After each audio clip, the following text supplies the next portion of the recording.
Hello बच्चों, आइए इस प्रश्न को देखते हैं। निम्न में से कौन सा कथन सही है? विकल्प ए सुदम अर्बुद मेटास्टेसिस का गुण दर्शाता है। विकल्प बी हेरोइन शारीरिक क्रियाओं को तेज करती है। विकल्प सी मैलिग्नेंट ट्यूमर मेटास्टेसिस दर्शाते हैं। विकल्प डी रोगी जिनकी शल्य क्रिया या सर्जरी हुई हो उन्हें दर्द से छुटकारा दिलाने के लिए कैनाबिनॉइड्स दी जाती है।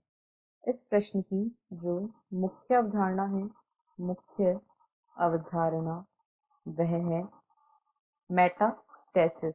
मेटास्टेसिस यहाँ पर हम देखेंगे कि मेटास्टेसिस जो है वह क्या होता है और कैसी कोशिकाओं के द्वारा मेटास्टेसिस प्रदर्शित किया जाता है।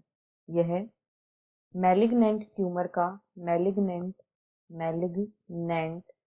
ट्यूमर जिसे दुर्दम अर्बुद भी कहा जाता है, मैलिग्नेंट ट्यूमर कोशिकाओं का वह गुण होता है।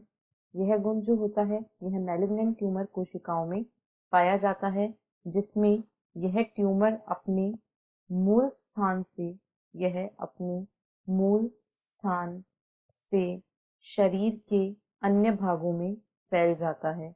यह अपने मूल स्थान से शरीर के अन्य भागों में भी फैल जाता है, अन्य भागों में फैल जाता है और इन अन्य भागों की कोशिकाओं, ऊतकों आदि को क्षति पहुंचाता है। मेटास्टेसिस जो होता है यह कैंसर कोशिकाओं का सबसे डरावना गुण होता है और यह बहुत ही घातक होता है।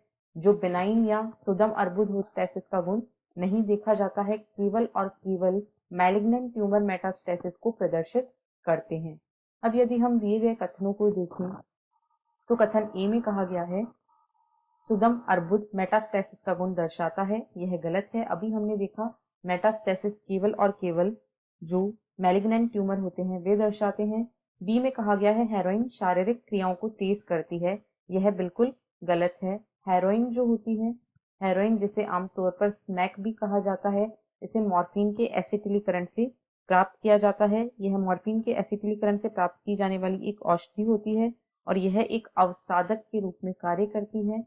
यह एक अवसादक होती है और यह शारीरिक क्रियाओं को, यह सामान्य शारीरिक प्रक्रियाओं को धीमा कर देती है, ना कि उन्हें तेज करती है। यह सामान्य शारीरिक प्रक्रियाओं को धीमा कर देती है, अतः यह भी गलत है। सी में कहा गया है मैलिग्नेंट ट्यूमर मेटास्टेसिस दर्शाते हैं, यह बिल्कुल सही है।